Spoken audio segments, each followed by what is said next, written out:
بسم اللہ الرحمن الرحیم۔ شروع اللہ کے نام سے جو بڑا مہربان اور نہایت رحم کرنے والا ہے۔ تمام دیکھنے اور سننے والوں کو السلام علیکم۔ ناظرین محترم، 9 صفر المظفر 38 ہجری میں جنگ نہروان میں حضرت علی کرم اللہ وجہ الکریم نے خارجیوں کو شکست دی اور بہت سے خارجی منتشر ہو گئے اور مختلف گروہوں میں تقسیم ہو گئے۔ اس شکست کی وجہ سے خوارج کے دل و دماغ پر بڑی کاری ضرب لگی اور ہر گزرتا ہوا دن ان کے علم و حسرت میں اضافے کا باعث تھا۔ چنانچہ ان گروہوں میں ایک شقی القلب گروہ نے حضرت علی کرم اللہ وجہ الکریم کو قتل کرنے کا منصوبہ تیار کیا۔ وہ یہ چاہتے تھے جو لوگ جنگ نہروان میں قتل ہو چکے ہیں ان کا بدلہ لیا جائے۔ جنگ نہروان میں جو خارجی بچ نکلنے میں کامیاب ہو گئے تھے، انہوں نے حضرت علی کرم اللہ وجہ الکریم اور حضرت امیر معاویہ رضی اللہ تعالیٰ عنہ اور حضرت عمر بن عاص رضی اللہ تعالیٰ عنہ کے قتل کی سازش تیار کی، اور خارجیوں میں عبد الرحمن بن ملجم جو ان کا سرغنہ تھا، برق بن عبداللہ اور عمر بن ابی بکر ایک جگہ پر اکٹھے ہوئے۔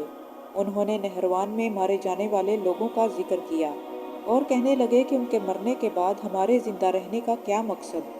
اگر ہم اپنی جان قربان کر دیں اور گمراہی کے ائمہ کو قتل کر دیں تو کیا ہی اچھا ہوگا، اور اس طرح ہم اپنے بھائیوں کا انتقام لے لیں گے۔ اس سلسلے میں ابن ملجم نے کہا کہ میں سیدنا علی المرتضیٰ کے قتل کا ذمہ لیتا ہوں۔ برق بن عبداللہ نے کہا کہ میں امیر معاویہ کی ذمہ داری لیتا ہوں، اور عمر بن ابی بکر نے کہا کہ میں عمر بن عاص رضی اللہ تعالیٰ عنہ کو ٹھکانے لگانے کا ذمہ لیتا ہوں۔ چنانچہ پھر تینوں نے یہ طے کیا کہ ہم میں سے ہر کوئی اپنے اپنے مطلوب کو قتل کرے گا۔ یہ منصوبہ بندی کرنے کے بعد تینوں نے تلواریں سنبھال لی اور اپنے اپنے مقصد کے لیے مطلوبہ مقام کی طرف چل پڑے۔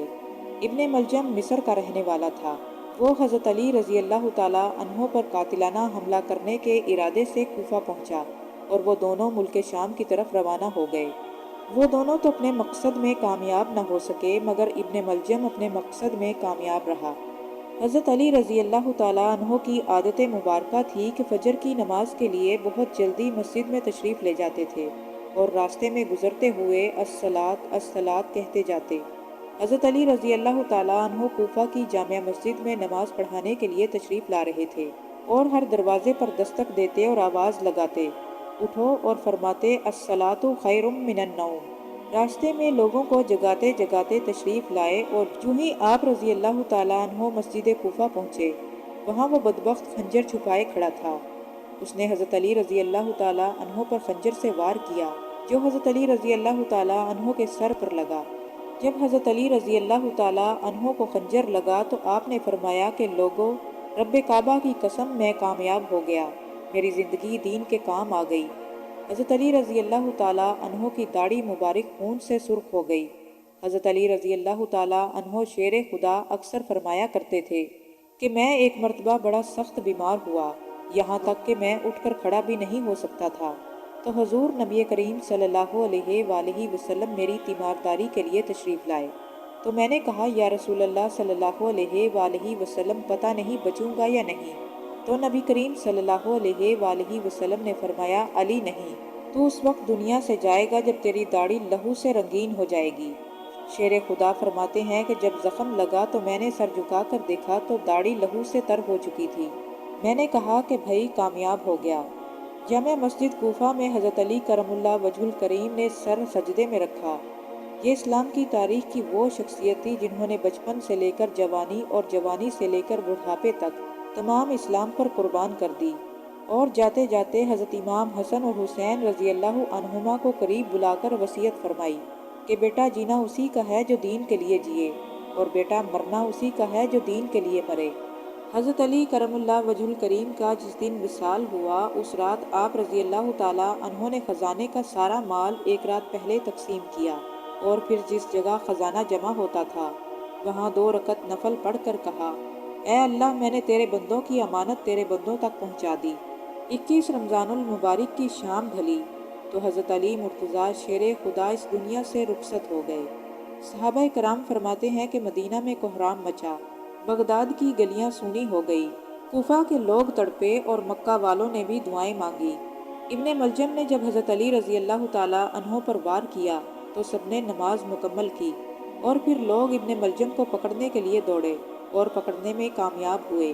حضرت علی رضی اللہ تعالیٰ عنہ نے فرمایا کہ اگر میں اچھا ہو گیا تو مجھے اختیار ہوگا، میں چاہوں گا تو اسے سزا دوں گا یا چاہوں گا تو اسے معاف کر دوں گا، اور اگر میں اچھا نہ ہوا تو پھر یہ کرنا کہ اس نے بھی مجھے ایک ہی ضرب ماری تھی اور تم بھی اس کو ایک ہی ضرب لگانا۔ یہ واقعہ جمعہ کے روز پیش آیا اور ہفتے کے روز حضرت علی کرم اللہ وجہ الکریم کی وفات ہوئی۔ کیونکہ زخم بہت گہرا لگا تھا اور بہت کوششیں کرنے کے باوجود بھی زخم مندمل نہ ہو سکا، وہ سورج اس انداز سے دنیا سے گیا کہ اس کی روشنی قیامت تک باقی رہے گی۔ حضرت علی رضی اللہ تعالیٰ عنہ کا نام خودداری کی علامت ہے۔ حضرت علی رضی اللہ تعالیٰ عنہ کا نام ایمان کی علامت ہے، اور مولا علی کا نعرہ جب لگتا ہے تو سینوں میں خون دوڑنے لگتا ہے۔ حضرت علی رضی اللہ تعالیٰ عنہ کثرت سے نماز پڑھتے، کثرت سے روزے رکھتے اور کثرت سے عبادت کرتے۔ آپ رضی اللہ تعالیٰ عنہ کو حج اتنا محبوب تھا کہ ہر سال حج کرتے۔ حضرت علی رضی اللہ تعالیٰ عنہ کی سخاوت کا یہ عالم تھا کہ باوجود غربت کے حضرت علی رضی اللہ تعالیٰ عنہ کے دروازے سے کبھی کوئی سائل خالی ہاتھ نہیں لوٹا۔ ایک مرتبہ سائل مسجد میں مانگنے کے لیے آیا تو اس وقت حضرت علی رضی اللہ تعالیٰ عنہ نماز پڑھ رہے تھے، باقی صحابہ کرام بھی نماز ادا کر رہے تھے۔ حضرت علی رضی اللہ تعالیٰ عنہ فرماتے ہیں کہ اس نے سوال کیا تو میں نے سلام پھیرنے کا بھی انتظار نہیں کیا، میرے پاس ایک چاندی کی انگوٹھی تھی، میں نے فوراً وہ اتاری اور نماز کے دوران ہی اس کی طرف پھینک دی۔ فرماتے ہیں کہ پھر اس سائل نے جا کر حضور نبی کریم صلی اللہ علیہ وآلہ وسلم کو بتایا کہ حضور آج میں مسجد میں گیا، سب نماز پڑھ رہے تھے تو کچھ نہیں ملا، تو حضور صلی اللہ علیہ وآلہ وسلم نے فرمایا کہ کیا وہاں علی نہیں تھے؟ فرمایا کہ حضور تھے۔ پھر آپ صلی اللہ علیہ وآلہ وسلم نے فرمایا کہ پھر کچھ نہیں ملا؟ کہا کہ حضور انہوں نے تو نماز پڑھتے پڑھتے بھی سخاوت کر دی۔ حالانکہ حضرت علی رضی اللہ تعالیٰ عنہ کی نماز کا یہ عالم تھا کہ ایک مرتبہ حضرت علی رضی اللہ تعالیٰ عنہ جنگ میں شدید زخمی ہوئے اور تیر آپ کو کثرت سے لگے، تو حکیم کہنے لگے کہ حضرت آپ کو درخت کے ساتھ باندھ کر تیر نکالے جائیں گے ورنہ آپ کو شدید تکلیف ہوگی۔ حضرت علی رضی اللہ تعالیٰ عنہ فرمانے لگے کہ اس کی ضرورت نہیں، جب میں نماز کی نیت باندھ لوں تو نکال لینا، مجھے پتہ بھی نہیں چلے گا۔ نبی کریم صلی اللہ علیہ وآلہ وسلم نے فرمایا کہ جس کی جیب میں پیسے ہوں سخی وہ نہیں ہوتا، بلکہ سخی وہ ہوتا ہے کہ جس کا دل بڑا ہو۔ حضرت علی رضی اللہ تعالیٰ عنہ کی سخاوت کا یہ عالم تھا کہ اپنے گھر میں 3 روز تک کھانا نہ پکتا تھا، مگر دروازے پر جو بھی آتا وہ جھولی بھر کر جاتا۔ حضرت علی رضی اللہ تعالیٰ عنہ فہم و فراست، علم و بصیرت میں بھی بے مثال تھے۔ حضرت عمر فاروق رضی اللہ تعالیٰ عنہ فرماتے ہیں کہ اگر ہمارے درمیان علی نہ ہوتے تو ہم ہلاک ہو جاتے۔ جہاں بھی کوئی مسئلہ پیش آتا حضرت علی رضی اللہ تعالیٰ عنہ اس کو حل کرتے۔ حضرت علی رضی اللہ تعالیٰ عنہ کے بارے میں خود نبی کریم صلی اللہ علیہ وآلہ وسلم نے فرمایا، میں علم کا شہر ہوں اور علی اس کا دروازہ ہے۔ حضرت علی رضی اللہ تعالیٰ عنہ کی دانائی کی وسعت کا یہ عالم تھا کہ ایک مرتبہ حضرت جبرائیل علیہ السلام انسانی شکل میں آئے اور حضرت علی رضی اللہ تعالیٰ عنہ کے سامنے کھڑے ہو کر کہنے لگے، علی سنا ہے کہ آپ شہر علم کے دروازے ہیں۔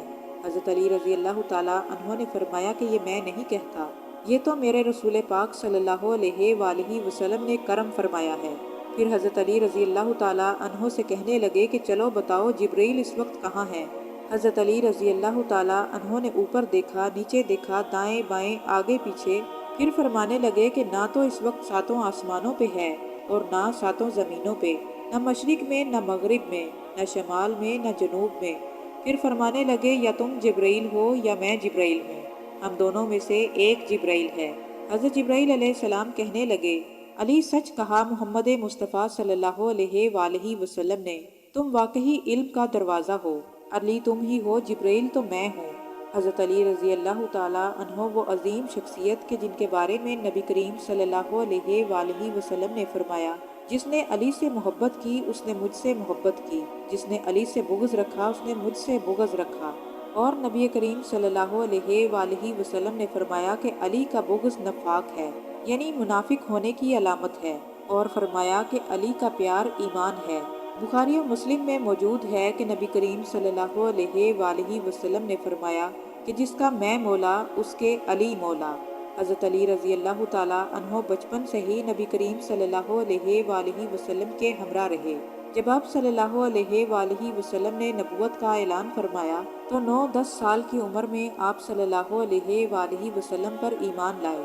اس وقت آپ صلی اللہ علیہ وآلہ وسلم نے اپنے خاندان والوں کو کھانے کی دعوت دی تھی، اور پھر جب آپ صلی اللہ علیہ وآلہ وسلم نے فرمایا کہ میں اللہ کا نبی بنا کر بھیجا گیا ہوں، دین کے معاملے میں میری مدد کرو، تو سب خاموش رہے۔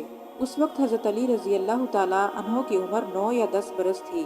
جب حضرت علی رضی اللہ تعالیٰ عنہ نے حضور صلی اللہ علیہ وآلہ وسلم کے چہرے پر ہلکی سی پریشانی دیکھی تو فرماتے ہیں کہ میرا قد بہت چھوٹا تھا، اس وقت میری عمر کم تھی، اس وقت میں کھجور کھا رہا تھا۔ جب میں نے حضور صلی اللہ علیہ وآلہ وسلم کی پریشانی دیکھی تو میں نے کھجور بھی نہ کھائی، اور میں پیچھے ہی بیٹھا تھا۔ یہ دیکھ کر میں اپنے پنجوں کے بل کھڑا ہوا اور کہا کہ اے اللہ کے رسول صلی اللہ علیہ وآلہ وسلم، آپ دین کے لیے نکلیں، میں آپ کے ساتھ ہوں، اگرچہ میری ٹانگیں پتلی اور کمزور ہیں۔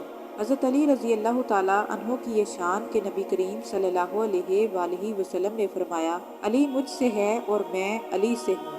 ایک مرتبہ حضرت علی رضی اللہ تعالیٰ عنہ صحابہ کرام کے مجمع میں بیٹھے ہوئے تھے اور گفتگو چھڑ گئی۔ ہر شخص نے اپنی اپنی پسند کے بارے میں بتایا کہ مجھے فلاں چیز پسند ہے، مجھے فلاں پسند ہے۔ جب حضرت علی رضی اللہ تعالیٰ عنہ سے پوچھا گیا، اے علی، آپ کو کیا پسند ہے؟ حضرت علی رضی اللہ تعالیٰ عنہ نے فرمایا کہ مجھے 3 چیزیں بہت پسند ہیں۔ پوچھا کہ کون کون سی؟ فرمایا کہ ایک تو یہ ہے کہ روزہ گرمی کا ہو، دوسری چیز جو مجھے پسند ہے وہ یہ ہے کہ جب بھی میں کھانا کھاؤں تو میرے ساتھ کوئی مہمان بیٹھا ہو، اور تیسری چیز جو مجھے پسند ہے وہ میرے مقابلے میں جو دشمن آئے وہ کمزور نہیں ہونا چاہیے، تاکہ مجھے اللہ کی راہ میں جہاد کرتے ہوئے مزہ آئے۔ اللہ پاک سے دعا ہے کہ ہمیں نبی کریم صلی اللہ علیہ وآلہ وسلم کی سچی محبت عطا فرمائے، اور آپ صلی اللہ علیہ وآلہ وسلم کی محبت میں جینا مرنا نصیب فرمائے، آمین۔ ناظرین، اگر آپ کو یہ ویڈیو پسند آئی ہو تو لائک کیجئے، شیئر کیجئے، اور مزید اس طرح کی ویڈیوز کو دیکھنے کے لیے ہمارے چینل کو ضرور سبسکرائب کر لیں۔ شکریہ۔